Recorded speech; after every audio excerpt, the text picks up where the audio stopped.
Welcome to the Bettis Musgrove Show, the podcast where personal injury legal expertise meets real-world advice to empower and protect you.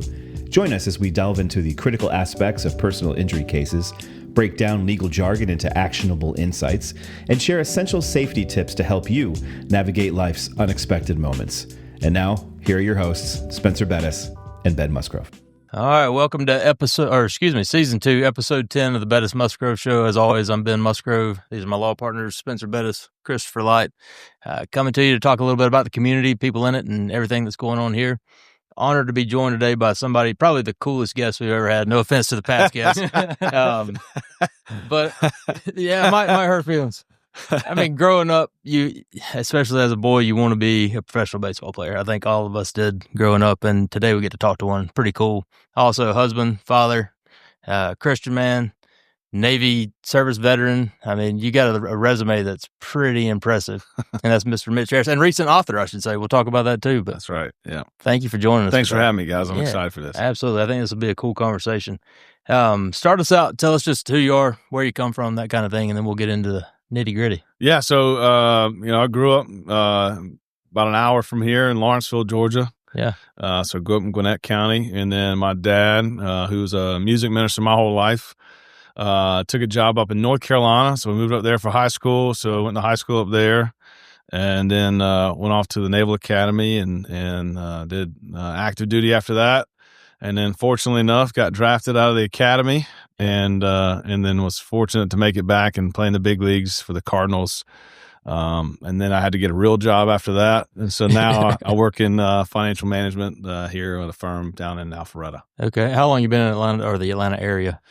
Oh man, so we bought a home in Beaufort area while I was playing. That was probably back in 2014, 15, something like that. Mm-hmm. So been back in the area since around, I would say probably 14, I think is when it was. So bought a house there, and then when we both started working in Alpharetta, we moved over to Cumming, and that's been about I think about 8 years ago now. So reading some of your background, though, it sounds like as a kid, you weren't necessarily the best baseball player around.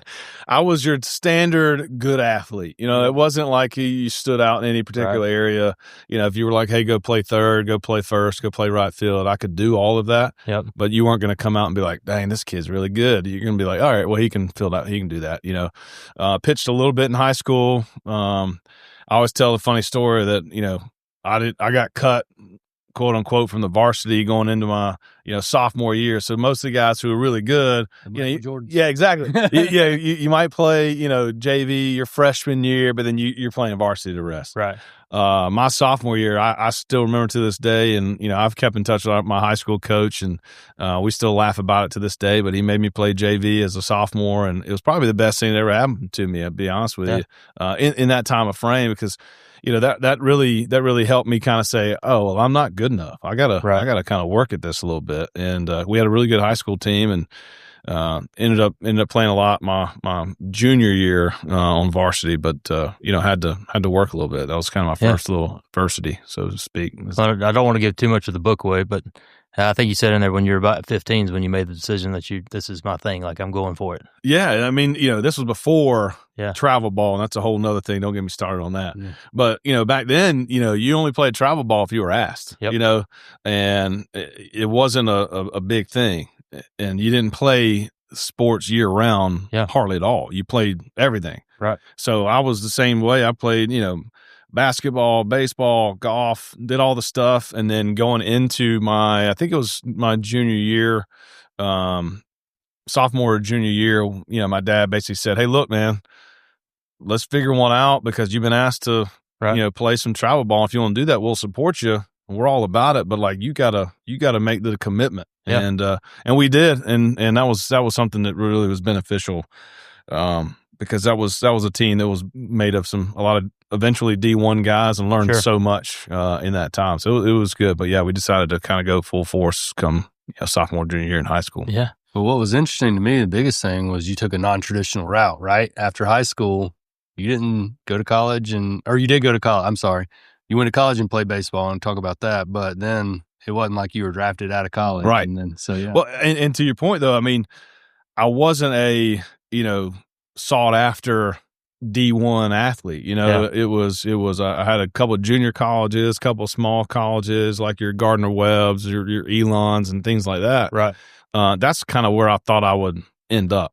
Yeah. And then not to steal anyone's thunder, but I mean, the way I got to the academy was a defensive coordinator for the Navy football team, which is crazy. Crazy story. Just happened to be like down there swinging by and saw you pitching. Yeah, I mean, we had a really good high school football team. Yeah. Which I was not a part of. Right. Which no grudges held there to my dad. But anyway, it's not like you had the size for it. but I think it worked out. And so, you know, they always wanted me to play football. I never did. Yeah. But I always played baseball. The head baseball coach was the assistant football coach. That was another reason I wasn't allowed to play football. And so the assistant football coach, nah, man. Yeah, exactly. And the head coach was always asking, and the baseball coach was like, "Nah, he's good. He'll stay right here." And we don't need concussion. Exactly. You can't throw a baseball. That's right. Broken shoulder. Exactly. And so the defensive coordinator for the Navy football team came to our high school. He was also from North Carolina, so he came back home and was going to go out to recruit during the fall. And we were kind of having some fall practice and whatnot, and I was throwing a bullpen. Mm-hmm. So when he came by the baseball field to walk over to football practice, he saw me throwing a bullpen, and he said, "What's this kid's deal?" You know? Yeah. And long story short, he just said, "Hey, you know, good athlete, doesn't stick out any particular area, but good grades, can play wherever you want him to." And the guy was like, "Well, that's kind of what the academy looks for. They don't get your D1 guys. They make the best of someone who they can put wherever." Well, and looking for character too. Yeah. And so, you know, was able to check those boxes. And, you know, 2 weeks later, our family found ourselves on a visit to Annapolis. I'll be honest, it was not overwhelming, or it was not a sight that I wanted to see when we got there in October. It was freezing cold. The bleachers were wooden. You know, the field was not that great. Coming from the south. Yeah. and, you know, I'm thinking like, I got to play baseball in this weather? You know, this is going to be miserable. Yep. And then you get on the campus and you realize like, all right, this place is different. Yeah. You know, there's more to this than just baseball. And when I kind of started to understand what this all meant, that started. And they said, "Hey, by the way, we'll pay you." And I was like, "I'm sorry. Could you say that again? And what do you mean you're paying me? I don't pay for school." Right. That obviously got my attention, as well as my parents, as you can imagine. Yeah. So yeah, it was cool. The head baseball coaches, any of the baseball coaches, hadn't seen me play until I showed up there. Really? Yeah. Didn't come down and see a game. It was so late in my senior year that there wasn't any more games to see. I mean, they didn't see me play in high school. They basically called around to. Back then, we had area code games. Yeah. We had state games, and they had American Legion. So they called all these coaches and people and just said, "Hey, what's this kid's deal?" We didn't have perfect game and PBR and all the stuff we have now. And so they basically said, "What's the kid's deal?" And everybody said, "Same deal. Hey, kick and swing it. He can play." That's how I got in. It was crazy. And you must have been a pretty good student too. I mean, they're not taking just anybody to come up there. So I did okay. Yeah. It was I was the type of student. I was fortunate in that if I paid attention in class, I got it. If it was just, "Hey, she's going to teach this, he's going to teach that, I'm going to do it a couple of times," I got it. Yep. I found out the hard way. I did not know how to study very well. And so when I got to the academy, that was an eye opener. Yeah, for sure. Yeah, I mean, it is for sure. Going from high school to college, just like, I got this. Yeah. What was that first year like? Because you pretty much get hazed. Yeah, it was miserable. Yeah. That's the nicest thing I could say. Yeah, it's called plebe year. You're not even really called a freshman ever. Yeah. You're a plebe.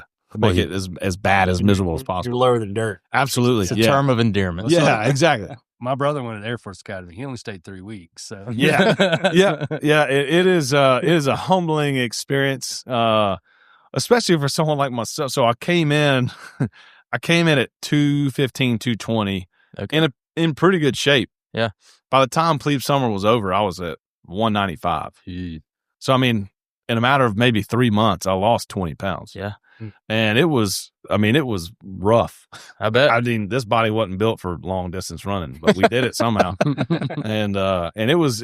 I mean, they do it on purpose, right? They Sure. want to kind of cut the fat, so to speak, and that they want to see what's going to make you or break you. And man, it was tough having a 5'4" guy that weighs maybe $120 soaking wet yell at you and tell you all kinds of stuff, and you can't hit him right in the face. That's what I wanted to do.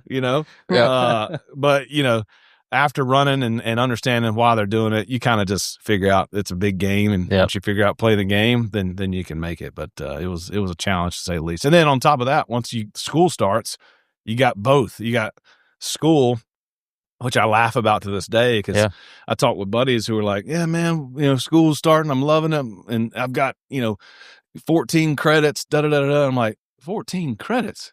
I got 24. I saw that. You said you're taking a full load of 24. I don't think I ever took 12. So, and so people forget is, for us, we had to take not only academic classes, but we had to take military classes. Yep. So if you took, say, 15, 18 or so academic courses, the rest of that was, it was celestial navigation, right?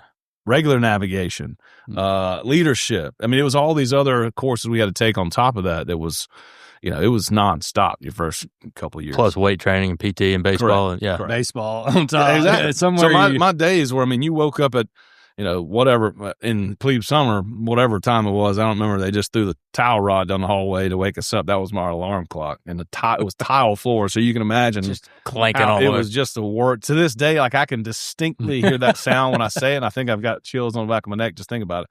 But that's how I woke up every morning. Yeah. And then you'd go out, you'd do PT, come back, shower, put on clothes, and you go to class.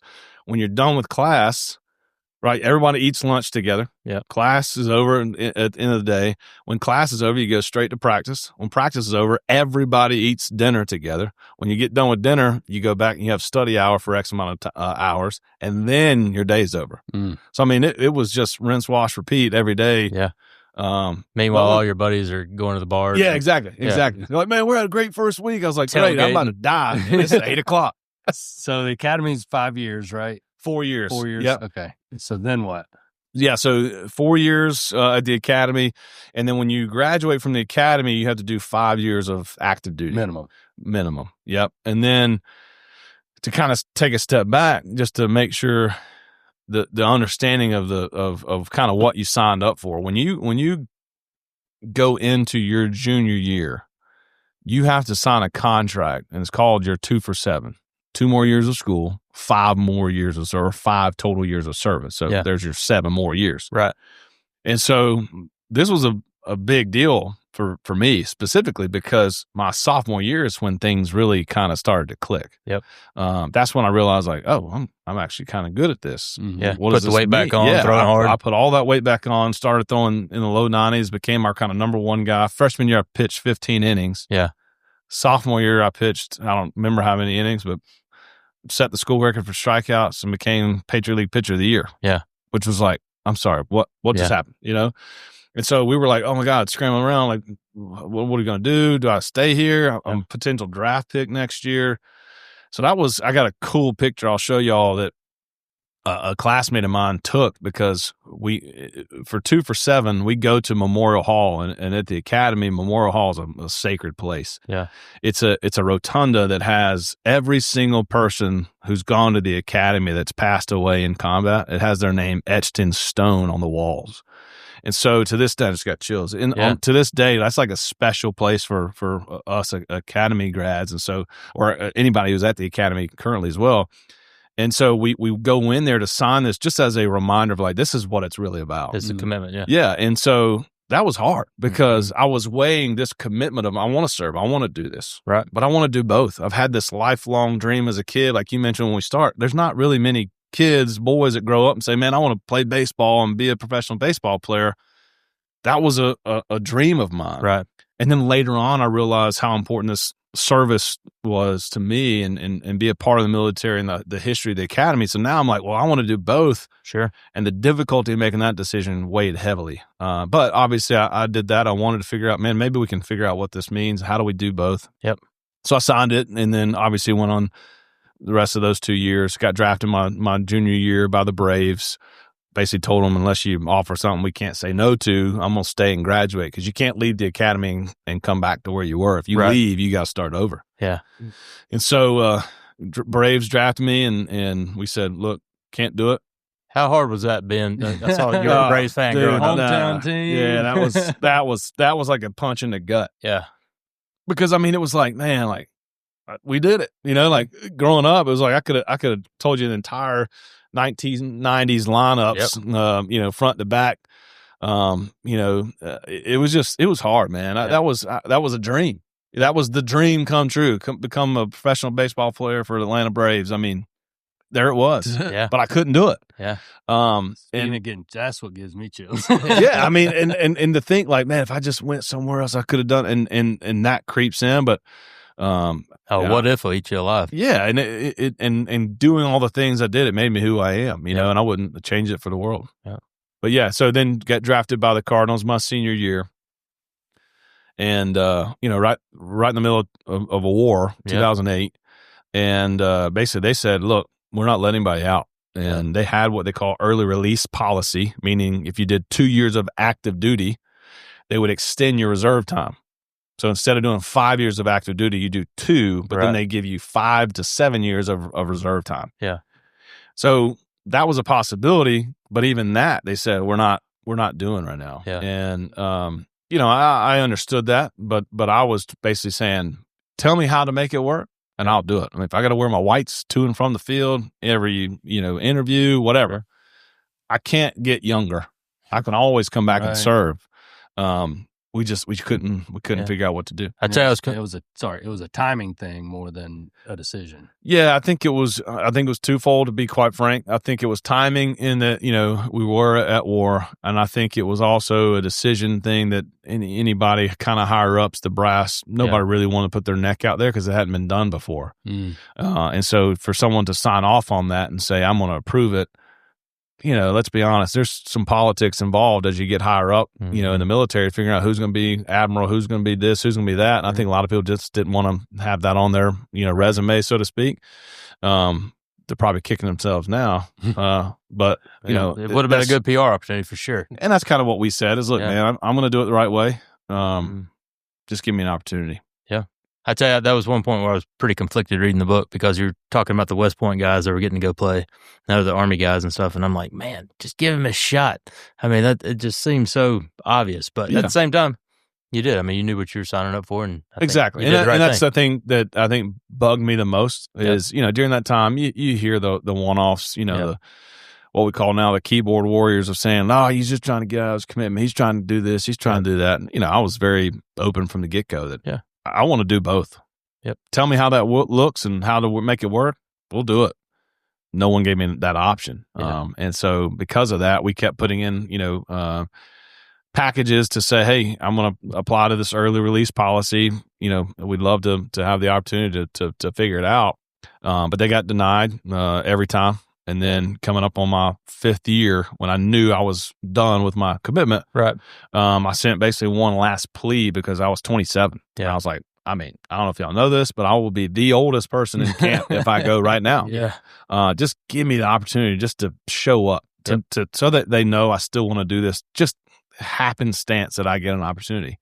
And they finally approved me to get out a few months early. So I picked up shop and moved to Florida to a buddy's parents' house down in Boca and drove up to Jupiter every day, worked out, drove back down to Boca in the afternoons just to have an opportunity for them to see me. Yeah. Well, through that 5 years, you were serving, you were overseas, deployments. Yeah. Did you throw balls? I mean, what? How did you keep Great question. No, I did not stay in baseball shape, if that's what you're getting at. But, I told myself, man, just you gotta mentally stay prepared because if the opportunity presents itself, you gotta be ready. I mean, this is something you've worked on or hoped for your whole life. You gotta at least mentally stay prepared, be ready. So what I did on deployment was I kept my body in the best shape that I could, so that when I did have that opportunity, I knew that I just had to worry about my arm. Well, we get on the ship, and our ship was an amphibious dock ship, and so the back half of the ship we could land 4 or so helicopters on the back. It's not just big aircraft carrier that people think of, but it was big enough to where I could long toss in there pretty comfortably. Yeah. And so my dad would ship baseballs out to the ship, but I was nervous because I was like, no offense, but like, who's going to be able to catch you? Yeah. Well, people kind of heard the story, and people say, hey, you need to go talk to Victor Nunez. I was like, who's Victor Nunez? He's like, he's a cook. You need to go talk to Victor. Right. I said, all right. So I go on the mess decks and ask for Victor, and he's like, what's up, man? How are you? I was like, hey, you want to throw a baseball by chance? He's like, I was like, do you think you can catch me? He's like, come on, Poppy. I'm from Dominican. Yeah. And I said, okay. All right. Yeah. He's like, all right. They're So born go- with baseball gloves. That's right. So we'd go on the flight deck in between flight ops and between well deck ops, and we'd throw on the flight deck as much as we could. And to me, it wasn't really about my arms staying in shape. It was really just mentally staying prepared so that I can kind of just say, hey, this could happen, because my body was in great shape, but I knew that it's going to take time to get the arm back in baseball shape. Sure. How many baseballs are floating in the Persian Gulf? Yeah, there's no telling how many balls are in the Persian Gulf right now. Oh, that's cool. How many total deployments? 3? 3 deployments in 4 years. Yeah. Okay. So, man, I got to see the world. I got to get to go to over 30 countries before I was 26. That's cool. So yeah, we went to the Persian Gulf twice, stopped all different places on the way there. And then my last deployment, I was on a smaller ship, a frigate out of Norfolk as well. And we went to the Baltics up in Russia. Okay. And then down to the back half of that was drug ops in South America. So Literally covered the that globe. Yeah, we did. It was we went literally to the Arctic Circle. Yeah. On the front half. Went to Poland, all these different places. It was really cool. Russia, Lithuania, Latvia. I mean, all these cool spots. Yeah. And then come back and flip around and said, hey, we're going to do some drug ops in Cartagena, Colombia. And so we were like, oh, this could get interesting. Sure enough, we did find some cargo ship full of cocaine, and so we took that, blew it up, and handed it right back to the government. I'd rather you got to give it back to Colombian government. And like, I don't I know. don't think this makes sense, but all right, we'll do whatever you say. That's cool. So you get out. They made you give an extra year of reserve duty, right, to get out a little bit early? Yeah, so ended up having to do several years in reserves. I'll be honest with you, it was such a blur because it happened so fast. Because I was so when I got out, 2013. Okay. I was in the reserves for I think I don't remember 2 or 3 years. Yeah. Following even though I did 4 years, 8 months, and 8 days. Not that anybody was counting, but once I got out of active duty, they did have me do some reserve time. Yeah. And so I did that while I was playing. And so during the off seasons, what I would do, just go down to Miami. Miami's, easy drive, closest, I should say, what they call flex drill unit to Jupiter. So I'd go down there for about a month, knock out all of my requirements in that month, and then go to spring training. Okay. So did you keep up with the Cardinals through this whole time? How did they even know you could still play? Or So they didn't. Matter of fact, coming in rookie ball. Yeah. Well, it's funny because literally, no joke. When I found out that I got approved to get out a few months early, I called the front office, a guy that we had kept in touch because he was like, "Hey, look, man, what's the status? Where are we?" Right. And really, I'd played on a few, baseball teams that, for instance, U.S. Southcom, U.S. Southern Command down in Miami, put together a baseball team, and we did some humanitarian aid stuff throughout the South America area and whatnot. So that was cool. So the Cardinals knew that I was doing that. They sent a guy just to say hello and kind of see what shape I was in, quite frankly. I wasn't in professional sports shape, but enough to kind of say, okay, he can still, he still has it. It's just needs some work. And so I kept in touch with them a little bit. And so when I found that out, I called them and I was like, hey, I don't know if you remember me, but you drafted me 5 years ago. I'd like to show up if you don't mind. Yeah. And they're like, yeah, come on. Things still got it. And I was like, well, I do, but be interested to see what you think. Right. See what the radar gun has to say. Well, I got there and that was embarrassing because, in a mirror, I looked great. Yeah. When I got on that mound, woo. I grunted, and I think I was throwing 83. Yeah. It was bad. Yeah. I know now because my buddies were like, "Dude, we saw you walk in." We were like, "Dear God, who's this guy? He's gonna throw. Who's this stuff?" And then they said, "Then we saw you on the mound." We're like, what's wrong with it?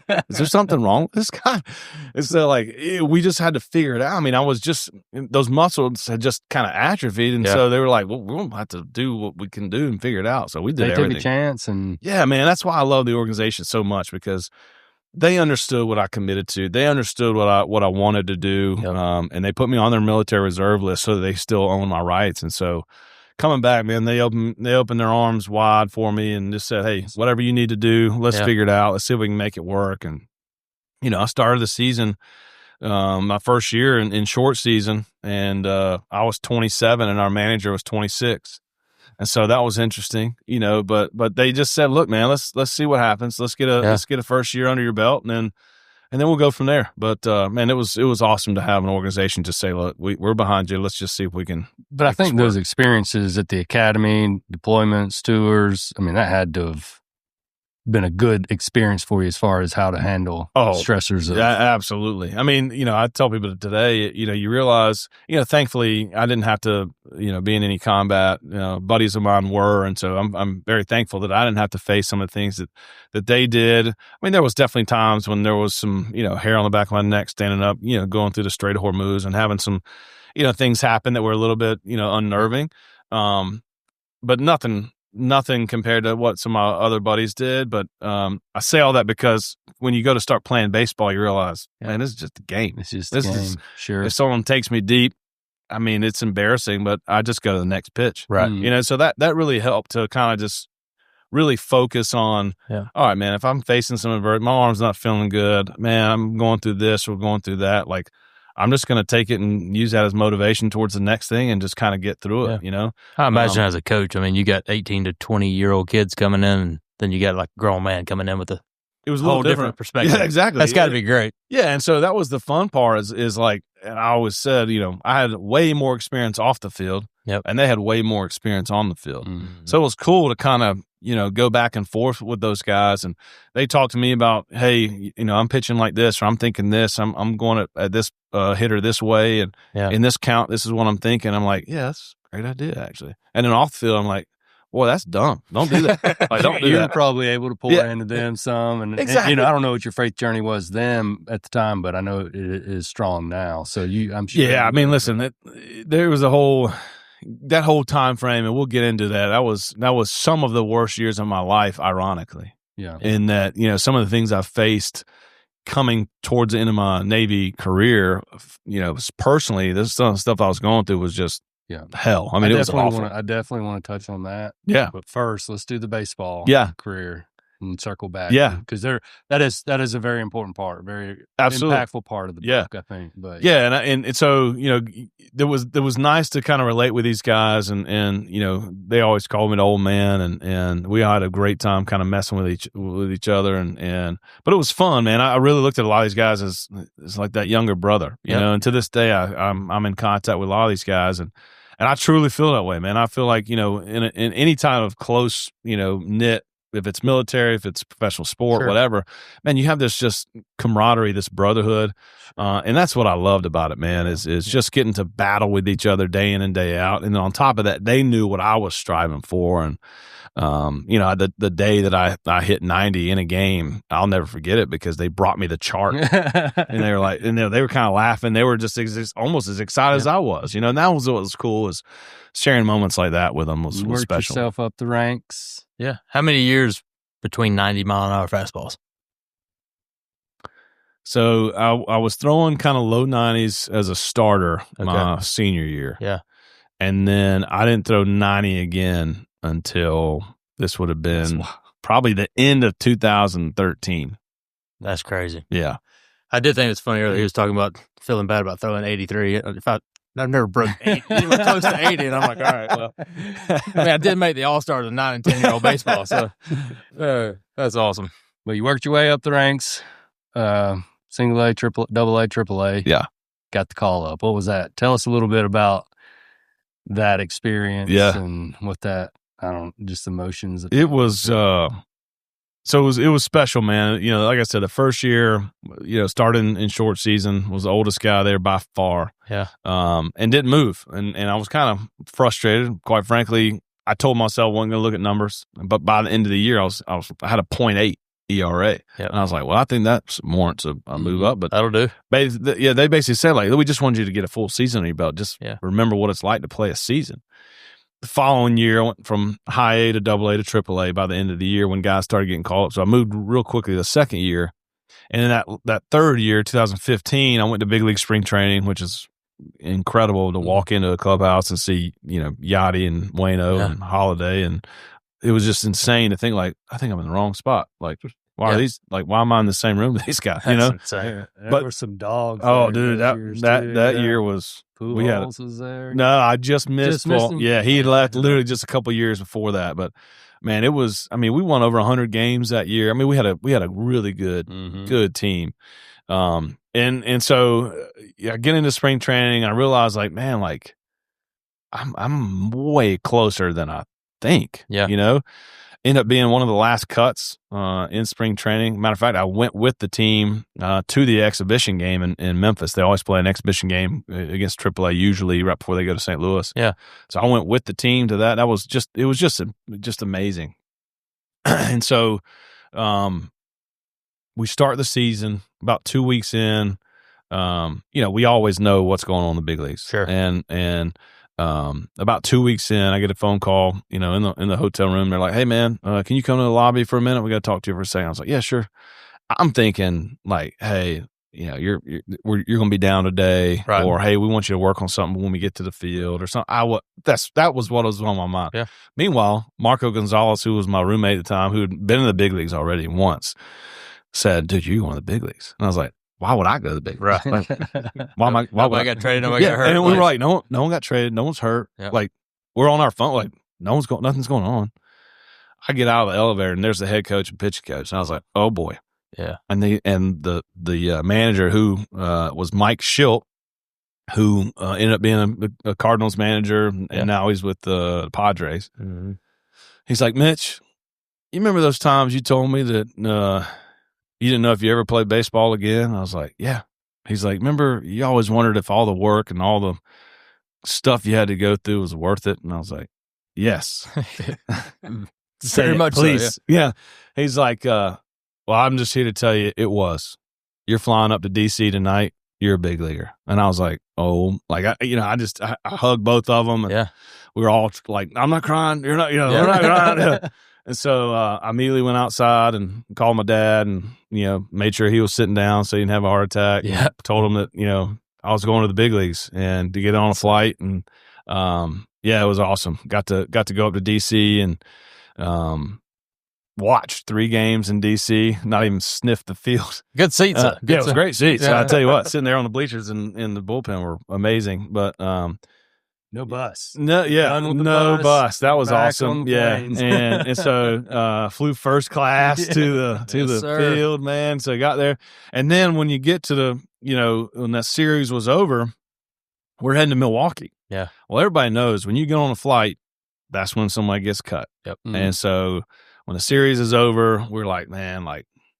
Well, because obviously at this point now, I knew why I was up there. Peter Borges, who was an outfielder at the time, he and his wife had a baby. And when you have a baby, typically you get about 3 days off. And so, exactly. It's very generous.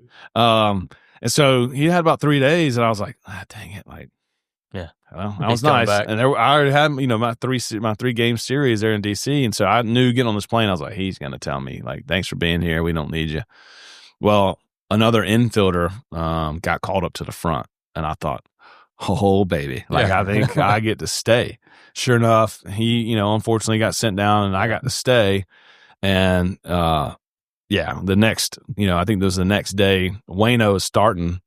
And I was like, well, I'm not going to get to pitch again. He's going to go 7 or 8. Right. Our setup guy's going to throw, and then Rosie throws the ball. Yeah. So I was like, well, oh, well. Another Georgia boy. That's right. On that. Yeah. What's that? You connect with him? Oh, yeah. He's, South Georgia boy, Brunswick area, St. Simons. And so, but what is it? I think 3rd, 4th inning, he comes out of the box and looked like he got shot. I mean, he just fell to the ground, and we're all like, oh my gosh, what just happened? Yeah. Because that's our horse, man. Right.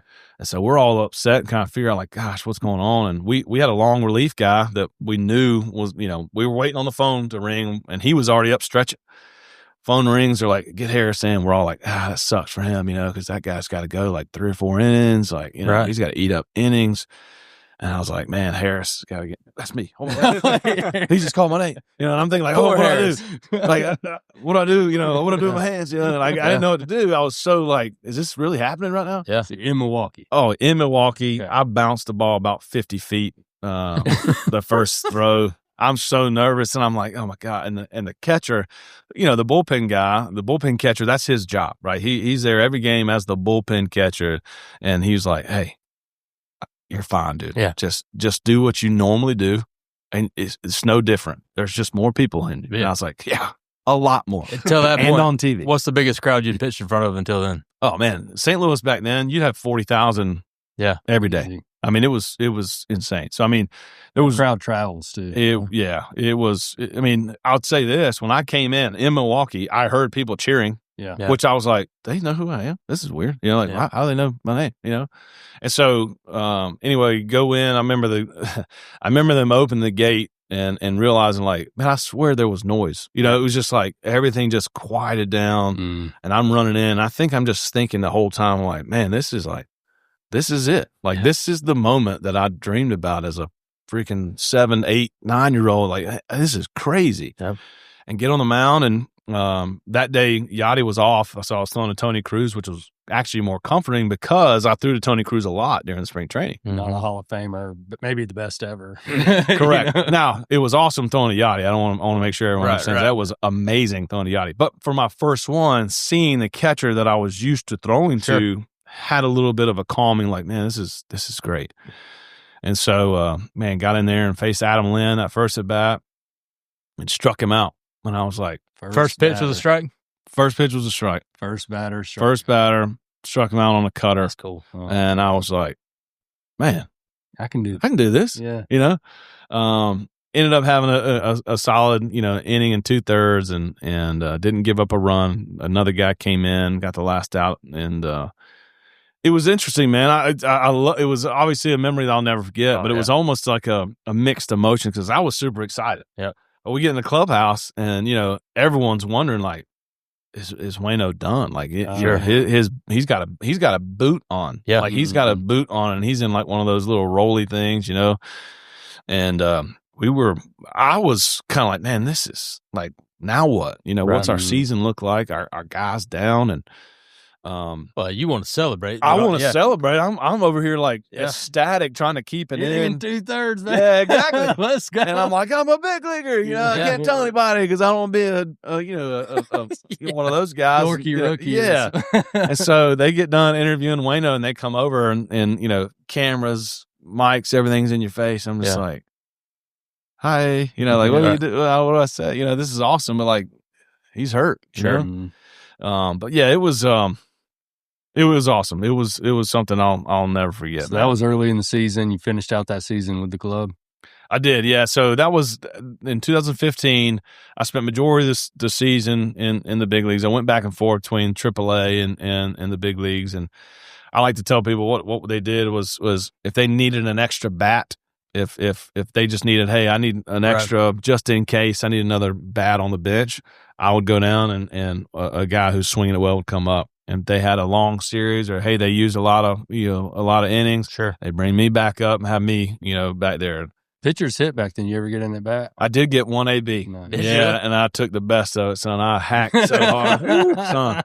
If I'd have connected, it had gone a long way. I'm just telling you. And we were in Colorado. No, it was a lefty though, and I'll tell you, this is funny. So first pitch, he throws me a slider, and I swing out of my shoes. And I look back at the catcher like, bro, I haven't swung a bat in like 10 years. Why you throwing me a slider? And he started laughing. He's like, because I knew what you were going to do. You haven't swung a bat in 10 years. You're a big old boy. Yeah. So we were both kind of laughing.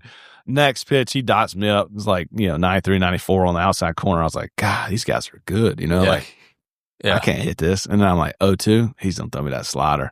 And I was like, I'm not swinging. I don't care if I strike out, but I'm not going to swing because I want him to know that I know he's throwing that slider. Right. Sure enough, throws that slider dirt. I look back at the catcher, and we both start laughing again. And I was like, And so I knew he was going to blow one by me, and I knew I had no shot unless I started, when he got the ball back in his hands. So I started swinging. At least I thought I started swinging. when he started his windup. And when I got back to the dugout from striking out, they were all kind of giggling. And I was like, did I miss it that bad? And they're like, I think he was throwing it back to the pitcher when you swung. And I was like, oh, well, but did it look good? You know, because, you know, we're Anybody get a picture? That's right. Yeah, exactly. Because in Colorado, if it just hits the barrel, you know, I got a chance, you know. But yeah, I had 1 AB over 1, but hey. That's cool. So then you had a little trouble the next season, right? Yeah, so then we get done with that season, and we go into 2016, and man, I just didn't feel right. My arm was hurting. We could not figure it out, and man, I had all kinds of tests done. You name it, I had it done, and couldn't figure it out. Finally went to Dr. Andrews. He was my third guy that I went to. We had to see team doctors first and a couple other people. Mm-hmm. Finally, if you ever talk to Dr. Andrews, good old country boy from Alabama, he said, Mitch, I'm going to tell you something. I don't know what's going on. And I was like, well, that's not why I'm paying you a lot of money to, I really would like for you to tell me what's going on. You're kind of the best at this. Let's get a fix here. And so he's like, I got one more test we're going to do, and you ain't going to like it. And I was like, oh boy. He's like, we're going to put your arm on the table, do an MRI, but my doctor said he's going to pull your thumb and pull your arm back while we're doing the MRI. Mm-hmm. Well, that's where it hurt, was right here. And so putting tension on that UCL did not feel good. Yeah. And, but thankfully we did it, because when they did the MRI, what they realized was when they put tension on it, my UCL was not attached. So that UCL, when you have Tommy John, it usually tears in the middle. Yeah. Right. Mine, when they pulled on it, just went like this. It was just coming off the bone. And so ended up having to have surgery. So I had the first, what they call repair, because the Tommy John is replace. Right. So they take out the UCL, either trim some from your hamstring, or you've got one in here that they take out and put it in your elbow. Mine, the UCL was in great shape and just wasn't attached. So they wrapped some scaffolding tape around it, screwed it back in, and we were ready to go. The benefit of that surgery is you're supposed to be able to come back a lot sooner. Yeah. You know, Tommy John's typically a year. This was technically, you could be back in, 7-8 months. And so we pushed. At this time, I was 31. I mean, you'd already pushed so hard, you might as well push. Yeah. And I was like, man, at this rate, what I got to lose? If I make it back, great. I got maybe a couple more years. Yep. If not, we had a good run. And, unfortunately, I wasn't the same coming back. We had a couple other small complications and just couldn't get back to 100%. I came back, threw in AAA for a little bit, and, would have a setback every now and then. Just finally, I got released in, I think, June of 2017. Okay. And at that point, we had a baby. My wife and I had a baby, and I was 31 and realized, all right, I've got a whole life ahead of me. We can do whatever we want, man. We did it the right way. We achieved it, and let's go do something different. So, so we did. Hung it up. I got to check with my buddy Daniel Maxwell. He did his fellowship with Dr. Andrews, and I'm pretty sure it was 2016 when he was there. So you may have seen him. I wonder if he did my surgery. Yeah, I doubt it. I doubt it. I hope not, since you didn't get Yep. So that's cool. So tell us, you get done, you hang it up. Now you're a dad, husband. Where's life take you? Yeah. So, someone told me, they said, look, take time. Yep. Take time. The transition's hard enough. Take some time, and see what you want to do. And of course, I was like, well, I don't have a plan B. I don't really know. I had an engineering degree from the academy, so I thought maybe I might go that route. Project management, something like that. Yep. And pretty solid diploma to have on the wall. It wasn't bad. It wasn't bad. It'd get you in some doors, And but I just, there was something that I wanted to do more, and I just didn't know what that looked like. And I called everybody. I called the GM. I called a bunch of people, close buddies.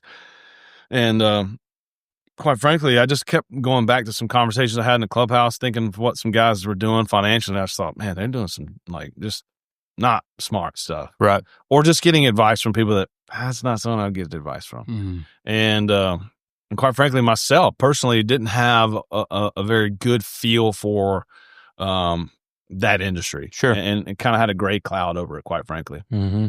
And so I started doing some research, and I found out, there's a firm here that was very well known, that had a good training program. And so I called them up and just said, hey, I'd like to get a job. Yeah. And she's like, yeah, sure. Send us your resume, and, we'll call you back.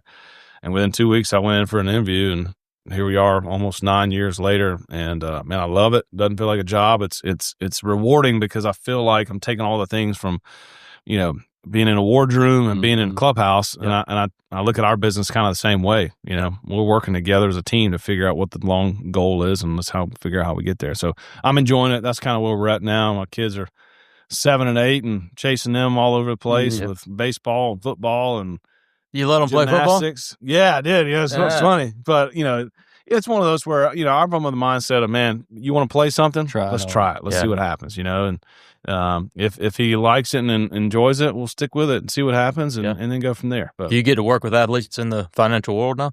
yeah, it's funny because I told myself I was not going to go that route at all. I didn't want to be that guy, that, hey, I came out of this, I'm going to come ask for your money, Right. I didn't want to do that. But I did tell him straight up, hey, if you ever want some advice, just blunt advice, and you want me to tell you what's going on, be happy to help. Well, and of course you have a little credibility too. Exactly. Guys, and some guys, you know what I mean? So that's kind of exactly what happened, right? Is guys found out what I was doing, called, asked some couple questions, and then that turned organically into some people coming on board. And that's the most rewarding thing is knowing that these guys are going to be okay now, and them knowing that they're going to be okay, because the transition is the hardest part, trying to figure out, well, what can I live on, and how do I do this, and how I go about day to day. Where's my income going to come from? What's that look like? What's retirement look like? All these things, and really kind of just being able to draw out a plan and say, look, man, if you just do this, this, this, and this, you guys are totally fine.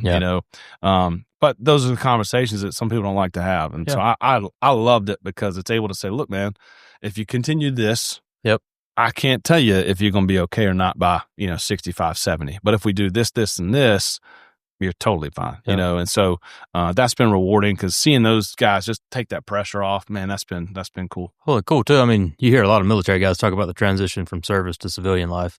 You did that, and then you went from pro athlete life transition to civilian life. Yeah, I mean, you've transitioned a couple times. Yeah, and the I talk about it all the time. The identity piece is tough because you come out of the service and you try to figure out, all right, who am I? I wore a uniform every day. This is what I do. This is how I go about things. Every day I've got something I got to get done. Yep. I get out of that and I'm kind of lost. I get to baseball, same deal. I got something I got to do every day. I know who I am. People know me and this, that, and the other. And you get done, you're going, I don't think anyone cares. Right. And now you're like, well, do I care? Who am I? Who am I at the core? And thankfully, because of the things I'd gone through, I felt pretty good about all that, especially after coming out of baseball. Coming out of the military, that's a whole nother thing. But when I got out of baseball, having gone through both transitions, I had a really good core understanding of who I was personally. That doesn't mean I wasn't still battling some stuff, but man, I had a good feeling for, all right, at the foundation, this is who I am, this is what I believe, this is what I want to do. And that helped tremendously for sure. So pretty perfect segue there. Yeah. That's what I was going to say. I think, Mitch, there's in your book, a pretty important part of your story is some troubles you went through, which I kind of wanted to do that after we talked about how awesome you are. Because the reason is I think it's a good thing that somebody like you that's done so much well can share, some troubles you had and how you kind of worked through that. And I know you mentioned your dad was in ministry, and I met you through church. Yeah. I even remember, I think you spoke at a service one day. I think we did like a Q&A with Chris at one point. Yeah. Yeah. So I just maybe touch on that, share what you will. Yeah. I think shine a spotlight on things. Somebody as put together as you with the struggles is a good thing. I mean, I think, so to kind of rewind, a lot of people ask me, well, why'd you even write a book? Right. Yeah. Here's a book, 2000, my private war. Yeah, that's it. And back in 2000, I think it was 15 or 16, we had someone call us and say, hey, we've got some people who are interested in doing a potential sports film, and your name came up. And so we kind of said, hey, whatever that looks like, cool. Just, you let me know and I'll be involved however you want. Sure.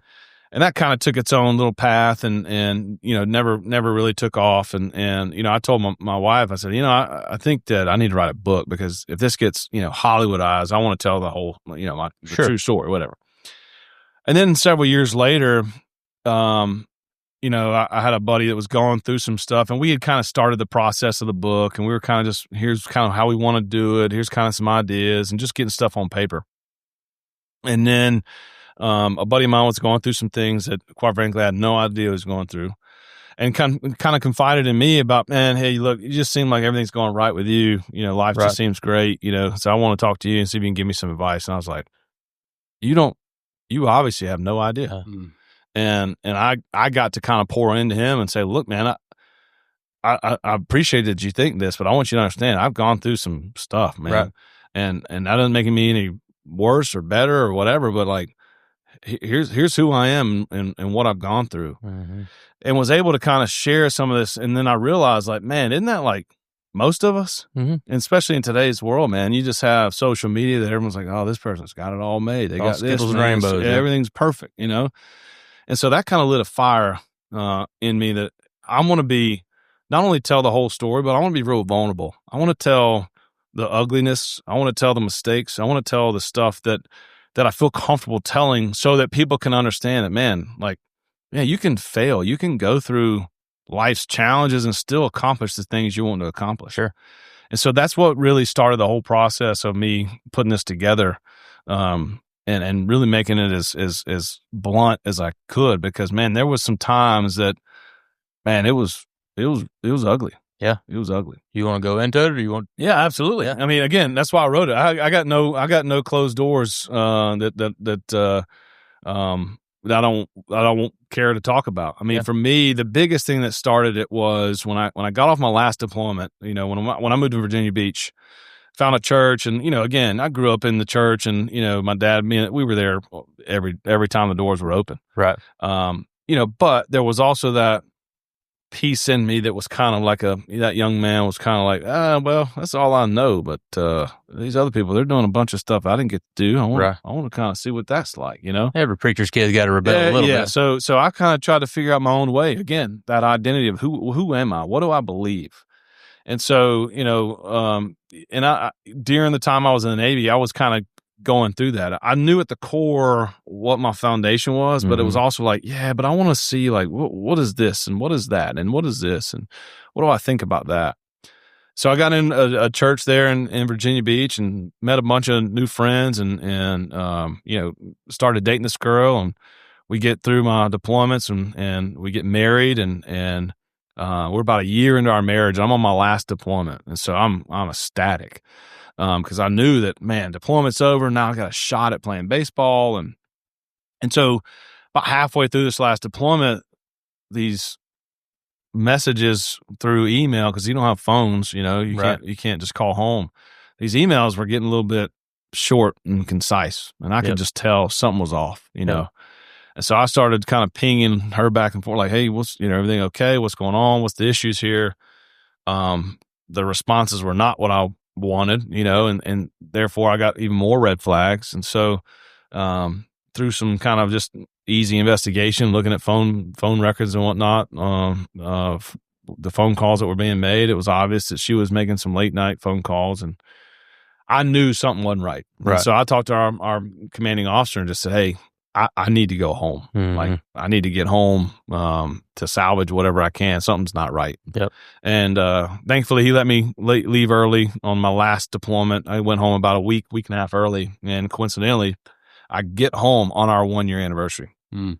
And so when I land, she's there. She picks me up in our car, doesn't get out. Yeah. I get to the car, I get in the front seat, and she gives me kind of the lean over hug over the side hug over the armrest, and I'm like, boy, this is not. How long had you been gone?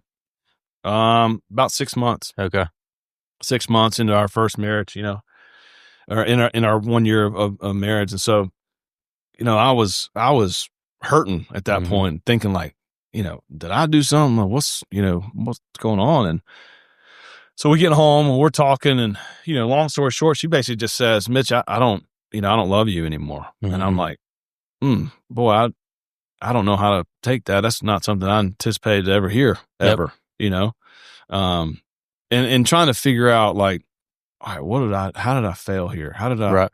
And as a Christian, I was like, well, we don't do divorce. Like, that ain't happening. So right. let's go to Let's go to counseling. Let's do whatever. All right, God, I'm going to pray, and this is going to be better, you know? And it wasn't. It wasn't at all. Yep. And come to find out that, you know, she was with someone 20 years our senior, and that was even more devastating. Yeah. Because it was almost like, man, I'm just a failure as a man. I'm a failure as a baseball player. Yep. I'm a failure as an officer. I'm a failure just in general, because what success do I have at this point? That's what I was telling myself. And so all of this culminated into like, all right, God, I can't figure this out, man. I just, you know, I've always been taught, I pray it and this is what's going to happen. Whatever I ask, you'll do. Right. And that wasn't happening either. And so I was angry. I was confused. I was upset, and I didn't know what was up, what was down. You know, I was just, I lost weight. It was just Pretty awful. hard. Yeah. And so that void ate away at me. Mentally, physically, spiritually, emotionally. I mean, it was miserable. She had family close by, so she left and kind of stayed at their house.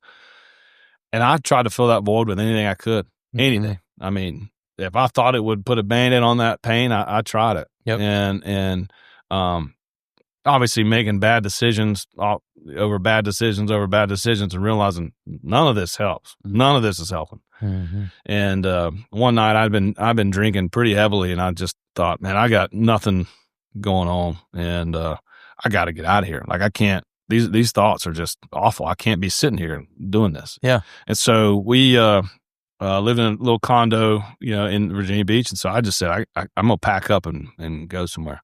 And I packed my duffel bag, got everything ready to leave, and the last thing I put on that duffel bag was my .45 caliber 1911. And I tell people to this day, because I don't know that I was going to commit suicide. I'm not saying that I was or wasn't, but I don't know. Yeah. I had no agenda. I had no plan. I wasn't thinking right. I was just not okay.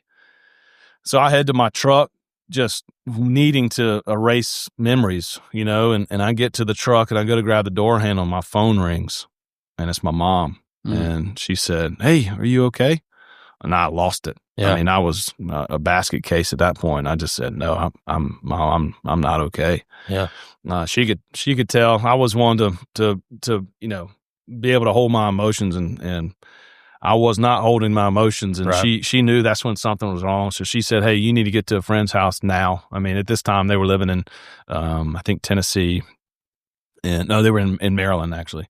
And so anyway, they were not close to us, and they called around and made sure that I stayed at a house that, you know, that they could check in on me, and also my family said, "You need to go to a counselor." And I was like, I don't need to go to a counselor. I'm fine. I'll get through it. It is what it is, you know.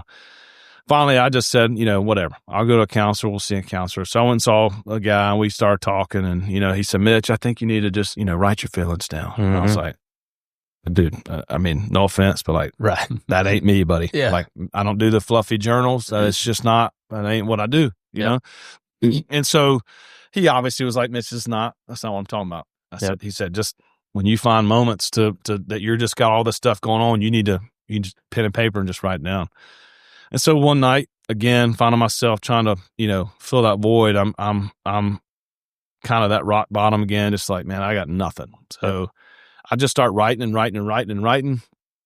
finally I go back and start reading, and I come across this quote, and it just says, "It takes courage to face the mountain and strength to climb. When we reach the summit and see the valley, you realize who you become." And I was like, dang, what am I drinking? Like, that's pretty good. Like, what is that? You know? And who wrote that? Yeah, exactly. I was like, I didn't write that. You know? And I basically at that moment realized, like, all right, if this is rock bottom, I don't ever want to forget this, because at some point I'm not going to let this defeat me. At some point, when I look back on this, I want to remember, like, that's ugly. That's rock bottom. Yeah. That's what that looks like. But look what you overcame. Yeah. So I left, went to the tattoo place right down the road, and I walked in, and I said, "I want you to put this on my ribs right here." Yeah.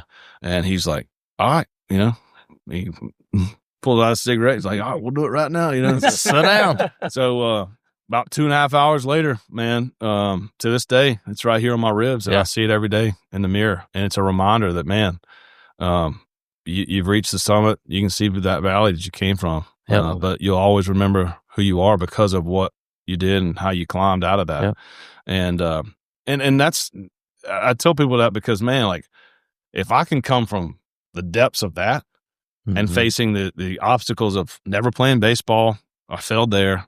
I failed at my marriage. I failed as a friend. I failed as a husband. All these things that the devil was trying to tell me that I was a failure of. Right.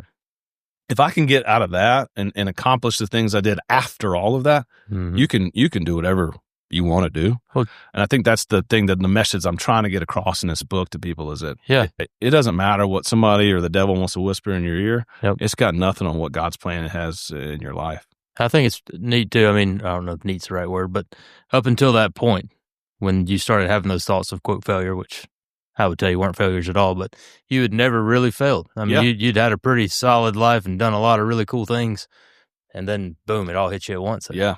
And it was kind of the perfect storm, there was some small little, mishaps here, failures there, didn't accomplish that, whatever, but nothing to this scale. And having everything kind of happen all at the same time was just the ultimate blow. Yep. And I mean, it took time to kind of rebuild and rebuild mentally, rebuild spiritually, rebuild all the above, you name it. But thankfully, having that foundation, that core, saved me, man. I mean, that was huge. And then having people that, quite frankly, coming out of that I could go to from just an accountability standpoint of saying like, dude, I'm still struggling. I still have some one-offs of like, man, this is hard, like this or that was huge. But I tell people, if you're going through something, first and foremost, you can get out of it. One, you may have to get on your knees more than you thought.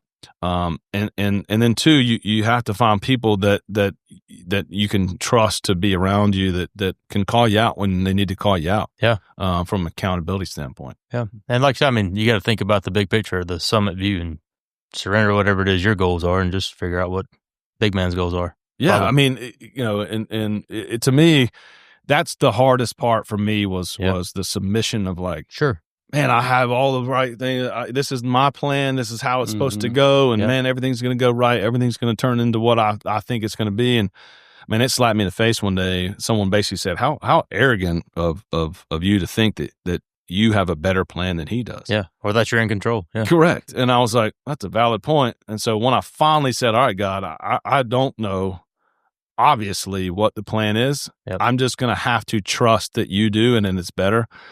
You can't fathom how much better this plan is than what I had planned. And all this is detailed in your book. Yeah. My Private War. Yep. Right. Yeah. And again, I think to me, the purpose of this book, and we were talking about it a little bit before, man. Yeah. I want you to laugh. And you do. I want you to get a little emotional. I want you to feel what I felt. I want you to have a little bit of anger. I want you to have an excitement. But the biggest thing that I want from this book is when you put that thing down, I want you to feel like, man, I can go accomplish whatever it is that people are telling me is maybe impossible. But it's really just improbable that someone's saying, well, this is really your bar, and they're setting the bar lower than what you can accomplish, or what someone's whispering in your ear of like, that's not really something that's feasible. You need to do it this way. But hopefully it's inspiring for people and encouraging people to go out and be able to achieve whatever it is they're trying to achieve. I told you I finished it last night trying to get ready for this, and I mean, it was a great book. I laughed. I literally cried. Like when you're talking about your story about getting called up. I mean, that I could feel it in my soul. I thought I was there. I mean, it was cool. Yeah. You laugh, you cry, and then at the end of it, you do a lot of thinking about, man, it's time to set some goals. Yeah, and it's really neat. The guy that helped me write it, put it together. We initially thought, we're just going to do a memoir and kind of go about it. And then that about halfway through, I was telling you, my buddy was going through that. I said, no, I want to have an obvious message in here. Yeah. And so we came up with the kind of that epilogue of kind of giving some points and things I've learned along the way, because I wanted to have an action to it. I don't want to just be like, oh, that's a cool story. I want it to be an action that when you're done with this, you go do something. And so we added the piece at the end. Hopefully that's just giving some people thoughts on, we talked about identity. One of the things and I'm to be honest with you, I stole a lot of this from people that said stuff to me along the way. And one of the ones that really hit me was, from the identity pieces, man, I realized a lot of times we're giving some of the people we love the most, that we're closest to the most, we're giving them Clark Kent. Yeah. And in a lot of other areas of our lives, we're Superman. Mm-hmm. But we realize that, man, our priorities are all jacked up. Yeah. And man, when he said that to me, I was like, okay, like, we got to fix that because I'm doing that too. And so then it started me to refocus on where can I give more of my quote unquote Superman, right, and less of Clark Kent. Quite frankly, where can I take Clark Kent out of the whole equation and just give my true self 100% of the time? And so that was an eye-opening thing for me is understanding some of these priority things and some of the things that were really important to me outside of just the things that I thought were, oh, I'm going to go do this, I'm going to go do that, I'm going to achieve this. And it's like, yeah, you can do all that, but where's your priority? What's the foundation of why you're doing all this? Yeah. That's awesome. Well, listen, you're too easy to talk to. Yeah. we beat up a lot of time. Let's hit some of these rapid fires. Spence, Cool. You want to hit a couple? Why don't you tell us where to find your book too? Yeah. So anybody can find it. It's on Amazon. You can also go to mitchharris.com and order it through there as well. Easy way to be able to get that. There's some more information. You get in contact with us, like you mentioned. Still doing some speaking stuff, so you can contact us through there to do that. I love doing that again from an impact standpoint. That's what it's all about for me. But did you come up with a cover and title and all that? So we came up. The guy that helped me write it, we both kind of came up with the idea of My Private War. Kind of ties into the military piece, but also gives you that. What is he talking about? What's the thing? No, it's perfect time. So, which ties into one of the things I've always said, which is win the battle, man. Yep. You talk about baseball, you're battling out with the catcher or with the hitter, you and the catcher. In life, you have different battles, but the whole thing about that is, man, you got to go each battle at a time. You win one battle, you go to the next one, win that battle, you go to the next one, you go to that one, win the next one, which then culminates to winning the war. And so for me, that we loved that thought. And then from the cover standpoint, I am not that artistic, so we definitely had to go find some people to help us. And when I got that back, I was like, "That's it, you nailed it." I think you think about 50 years from now, we're all gone, but your kids got a copy of that book and get to share it with their grandkids. I mean, that's a pretty awesome. And that's cover. one of the main reasons that I did it, because I want my kids. I'm not going to let them read it yet. Yeah. But as they get older, it's something I want them to read because I want them to know what Daddy had to battle through. That's cool. And for me, that's emotional. I'm not going to get emotional here, but to me, that's something I want my kids to understand that, hey, you can fail in life, but it's about how you get up, how you climb that mountain. And then when you get to that summit and look back, you realize, man, look what I came through. Well, look what I battled through. Look who I became because of what I went through. Man, I just read I think I'm going to steal someone's thunder, but I just read a great book on that. And it's about facing life's storms. Mm-hmm. Matter of fact, it's Josh Turner. Yeah. Oh, yeah. Who's come to our church and spoke a few times. Man, his book, I read that I read it in about 3 days. I can do it. And that had a lot of similarities. And just talking about how facing the storm, sometimes we try to run from it. And when we try to run from it, that storm just follows us along. And sometimes we just get right in sync with that storm. It just stays with us, as opposed to what the bison do. And they just turn face into it, man. And I think that was so impactful to me because, man, when we face these storms in life, things in life, a lot of times, if we were just to head on face it and say, all right, God, I'm going to just turn this over to you. Yep. You let me learn from this. Like my mom sent me a thing in James when I was going through all this. It just said, when you're facing life's challenges and trials, just consider it pure joy. And I was joy. Consider it pure joy. This is that sucks, man. That's a good word, though. And so what I realized, and it took me time to realize this, but it was like, man, when I'm going through stuff that either on my own I've caused or just life in general, it's like, all right, you know what? I'm going to take this and learn from it and build on it and become the person I need to become because of what I had to go through. Yep. And that was something that, boy, it took time to learn that. But when I did, it was like, man, it helped because I knew all right, this is going to suck for a matter of time. I got to go through this. But man, when I get on the other side of this, not only is it going to make me better, but hopefully it's going to make the people around me better so that when people call and say, man, I'm going through this, I'm going through that, you can say, look, dude, I've been there and it's tough, but let me help you walk through this together. Yeah, and we'll get into the quick fire. I thought pretty cool, though, you're talking about James. Pretty sure Chris Emmett, who recommended you come on the podcast, preached that verse last Sunday, if I'm not mistaken. It's in he's in the first chapter, but he's walking all the way through James. It may have been. Yeah, pretty neat. That's awesome. All right, let's do some quick fire. Get in there, Spence. All right. Best player you ever pitched against in a game? Oh, by far, Miguel Cabrera. How was that? It didn't go well for me. He enjoyed it. He enjoyed it very well. Probably the hardest ball I've seen hit off of me. Still going somewhere? No, it is embedded into the center field wall over the fence in Busch Stadium. There's a little grass berm, and I think it went about 6 feet deep into that berm. That's awesome. But yeah, I threw this ball, and I know this because I had to go back and look at video because I was like, I swear I hit my spot. Like, I know I hit my spot, and I did. I went on video with Miggy. It was 95 on the black on the outside corner, maybe an inch above the kneecaps, and he hit it about as hard as you can hit a baseball. I think I might even like raise my arm like to catch it, right? And realize like, I think that might go out, But it was that hard hit, line drive, and by the time I turned around, it was already over the fence. But he was pretty good. He'll be a Hall of Famer. Yeah, So I guess I could say, hey, I gave a home run to Hall of Famer. So there's that. There you go. All right, college football. Who's your team? I mean, you got to go Georgia Bulldogs. I like to hear. So when we got here, my wife and I basically said, all right, neither one of us went to Georgia or Tech or any of the others. All right, what are we going to be? Yeah. Obviously, I'm a diehard Navy football fan, but I don't see Navy football playing Georgia anytime soon. Right. Nothing to take away from it. Could have happened last year. There was a scenario. But we're Bulldog fans, man. I love it. That's awesome. What's your projection for the year? Man, I think it's gonna be a fun one this year, especially now going to 12 in the playoffs. I think it could be really fun to see kind of who gets in, but I think the SEC is going to take it again. Seeing Texas looking good, Ohio State looks good. I think Georgia's going to look good again. I think Clemson actually in ACC is going to look pretty solid. Who knows, man? It'll be a fun year this year. I think. Better question: does Navy beat Army? I mean, that's a silly question. Absolutely. I mean, it's I might get a wager going right here. I was going to say, yeah, that's good. It's one of my favorite games. That's right. You touched on it a little bit, but what's your best one-sentence advice for Little League ball players? Have a blast. Yeah. Have a blast. Go out and play the game like it's supposed to be played. Yeah. For me, I think this whole deal of everybody trying to play year-round is just silliness.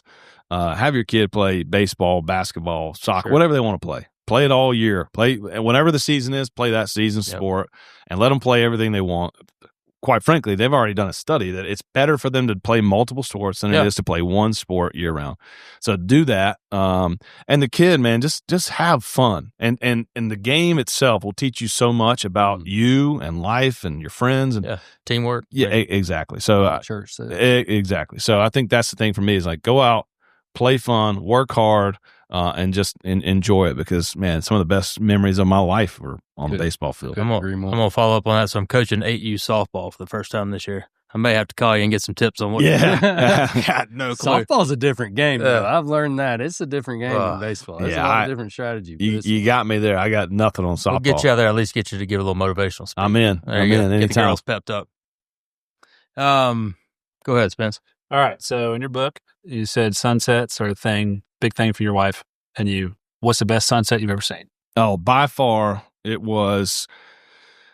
We were going through the Strait of Gibraltar, and I thought I would pick up the harmonica. Just on a whim. On a whim. There's a lot of downtime in the Navy, and so I thought, well, you know what? I will pick up this harmonica. It can't be that difficult. Yep. I was wrong.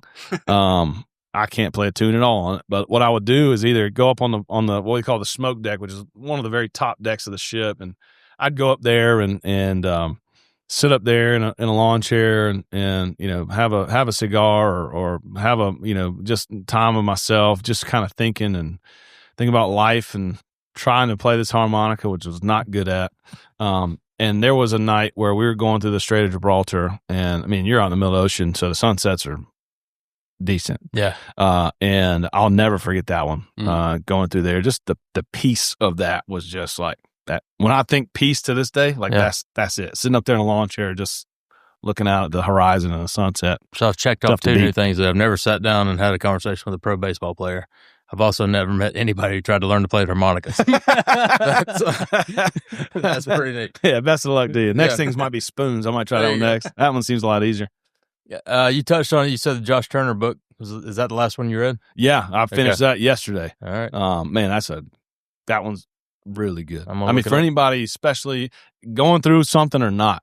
Yeah. Because it's inevitable. We're all going to face something. I mean, some storms are worse than others, but man, you're going to face something, and that is a eye opener in regards to not only how you face it, how you go about it, the way you view it. Yeah. That was a great book for me, and having met Josh and kind of hearing his story and how he's faced some of the storms he's gone through and going through is just impressive. Any books you can think of for somebody who may be going in, I don't know, professional athletics or military or anything like that? Any books to read up on? Not off the top of my head. I mean, there's so many. Yeah. I think one of the ones that I really like is Extreme Ownership. I've read that one. Jocko. Yep, that's to me that was one of my favorites. It hits on so many different aspects from both sports to military to. Maybe I'm thinking of Extreme Leadership. Is it Jocko that wrote it? Yeah, Okay. It is. Yep. And so for me, that was a huge one because in the military, you take ownership of everything as a leader. Yep. And in life, I think that transitions very well because I think too much in the corporate world, it's everybody eat your own, and you're kind of stuck out on the island. And I think true leaders will come in and say, no, you know what? This is on me. I need to make better. I need to train better. I need to hire better. So that's a great book. Yep. One of my favorite ones we like to ask people, I know we're getting long, but our guests have a lot of experiences and you have too, so a lot of interests too. So dinner with a historical figure, who is it and why? Wow. I know that's a tough one. You got the military, you got the baseball, is it faith-based? I mean, I'll be honest. Of course, I'd love to, I think it's super easy to be like, yeah, I want to have, lunch with Jesus and just hear his take. Right. I would like to, and I thought about this because I was reading something the other day. I would love to sit down with John the Baptist. Okay. I mean, just a rough, rugged dude. Might be a terrible lunch. It might be. You know what I'm saying? Locusts, But that dude baptized Jesus. Yeah. You know what I'm saying? Like, I kind of want to hear his take because from what I understand, like that dude's like rough, tumbled dude. You know what I mean? Yeah. Him or David. Some of these guys were like, growing up in church, you think these guys are just like, man, they just had life perfect. They did everything right. And then you realize like, man, some of these guys made some really, really bad mistakes, bad choices. Right. Yet, God still chose them to do some very big things. Yep. And so that rocked me several years ago when I was like, man, God, I can't speak on that, or I can't do this, or I can't do that. And he's like, I don't think you understand. This guy who murdered and was an adulterer and did this and did that. I chose him to be king, and I called him a guy after my own heart. So I think you're all right. Yeah. And I was like, get up there. yeah, valid point. Okay, no more excuses. You got it. Well, we've been going about an hour and a half. Why don't we wrap it up? Tell folks where they can find you, social media, work, book, the whole 9 yards. You can find me. I'm an open book, like I say, Instagram, Facebook, but everything. If you just go to MitchHarris.com, it has everything there. Okay. Happy to talk, discuss, coffee, lunch, whatever, man. I hope I can help any way. Yeah. If you're going through anything or know somebody that is, man, find a book, find a friend, find somebody. But I would encourage you, seek the Lord. He's always got a plan for you, even if you can't see it. And take it for someone who didn't see it for a while. But I've never gone wrong when I finally turned to him. Well, I appreciate it, man. My Private War, y'all go check it out. Like I said, I read it. Fabulous book. Good job. I appreciate It's it. good stuff. Great being with you guys. Yeah, absolutely. As always, you can find us, BettisMusgrove.com, anywhere on social media, anywhere you get your podcasts. Check us out. Until next time, stay safe, stay healthy. God bless.